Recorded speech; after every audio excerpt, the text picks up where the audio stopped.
Alles hängt zusammen.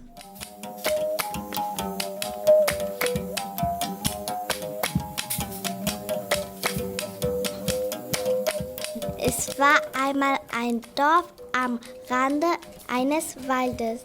Das Dorf war voller Leben und Teil dieses Lebens waren Frösche. Es gab Frösche in den Teichen, Frösche auf den Feldern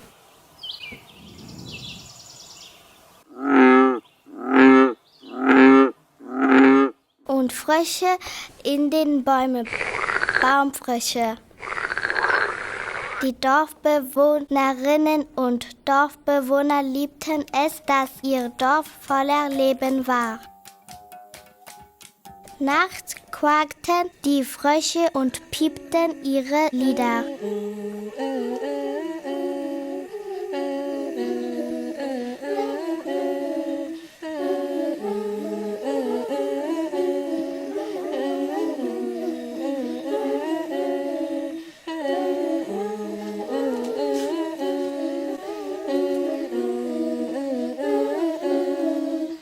Der Dorfchef konnte nicht schlafen. Am Morgen war der Chef müde und gereizt. Er rief die Menschen zusammen. Diese Frösche ärgern mich. Sie müssen verschwinden. Ihr alle nehmt Stöcke und Netze, sucht überall nach ihnen. Tötet die Frösche. Die Dorfbewohner und Dorfbewohnerinnen beeilten sich, dem Befehl zu folgen, alle bis auf eine sachalte Frau. Warum machst du nicht, was man dir sagt? Fragte der Chef. Alles hängt zusammen, sagte die Frau. Ich habe lange genug gelebt, um zu wissen, dass man nichts verändern kann, ohne dass sich dadurch andere Dinge ändern. Das ist mir egal, sagte der Chef. Geh und töte die Frösche. Aber die alte Frau wollte nicht gehen. Der Chef murrte. Sie ist wahrscheinlich zu alt, um noch richtig gut Frösche jagen zu können. An diesem Abend waren der Teich, die Felder und die Bäume ganz still. Alle schliefen gut.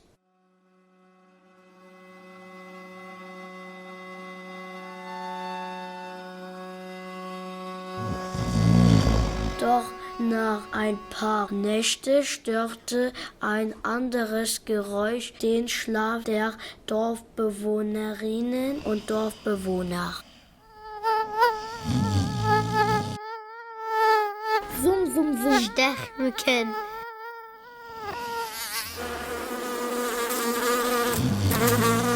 Die Menschen hatten keine Mückennetze. Sie mussten die ganze Nacht auf die Mücken schlagen und sich den ganzen Tag lang kratzen.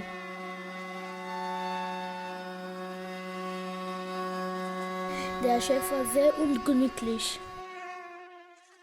Zu aller Übel war das Wasser im Teich plötzlich grün geworden, da die Frösche nicht mehr da waren, um die Algen zu fressen, hatten sich die Algen im ganzen Teich ausgebreitet. Die Fische, die noch da waren, sahen verwirrt und verloren aus. Die alte Frau besuchte den Chef. Siehst du, sagte sie, alles hängt zusammen. Ach, halte die Klappe, sagte der Chef. Ich weiß, wie wir das Problem lösen werden. Wir müssen die Webervögel holen. Die kleinen Vögel mit den roten Schnäbel. Sie werden alle Mücken auffressen. Dann werde ich wieder ruhig schlafen können. Sei vorsichtig, sagte die alte Frau. So viele Vögel werden das Gleichgewicht des Lebens hier stören. Aber der Chef hörte nicht auf sie. Er schickte seine Leute los, um die Webervögel zu finden und sie ins Dorf zu bringen. Einige Tage später war der Himmel über dem Dorf dunkel von riesigen Schwärmen kleiner Webervögel. Schon bald waren die Vögel hungrig und sie fraßen viele der Mücken.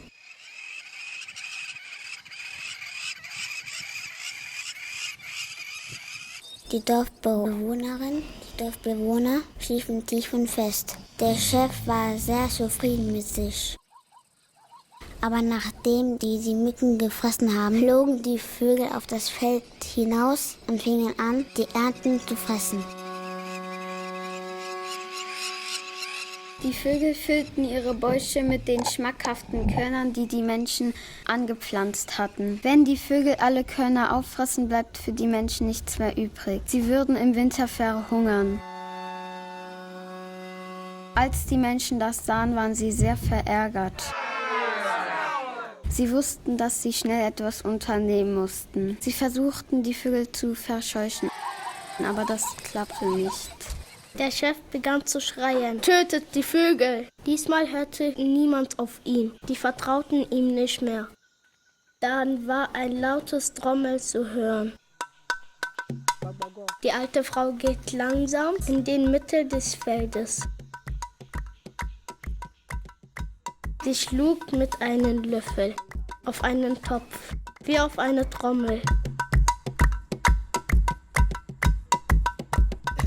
Die Vögel flatterten in die Luft, kreisten aber weiter um das Feld. Bald schlossen sich andere Menschen der alten Frau an. Einige schlugen auf Töpfe und Pfannen. Andere auf richtige Trommel.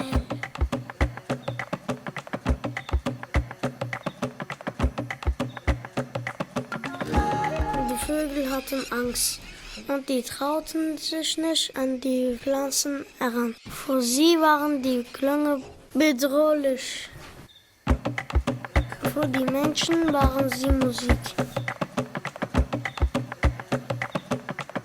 Der Chef stand am Rand des Feldes und schüttelte den Kopf. Schließlich kamen die Leute zu ihm und sagten: Wir wollen nicht mehr, dass du Chef bist.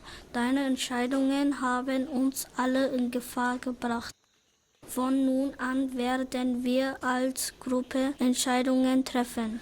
Bevor wir etwas entscheiden, überlegen wir, wie es sich auf das Leben im und um das Dorf auswirken könnte. Wir müssen Entscheidungen treffen, die für alle gut sind. Für Menschen, Tiere, Pflanzen, Luft, Wasser und Boden. Du kannst hier bleiben und mit uns leben, aber nur als einer und dergleichen.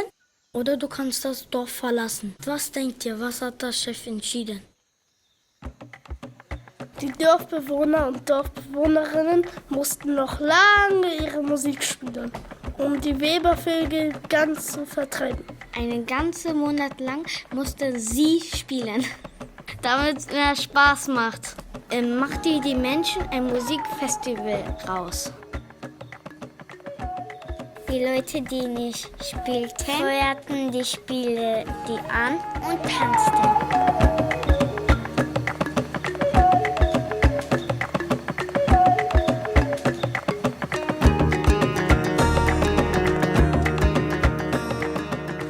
Am Ende des Monats, als es immer weniger Vögel gab, war ein anderes Geräusch zu hören. Nicht so laut wie zuvor, aber es war da. Quack, quack, quack. Die Frösche hatten begonnen, sich auf den Weg zurück ins Dorf zu machen.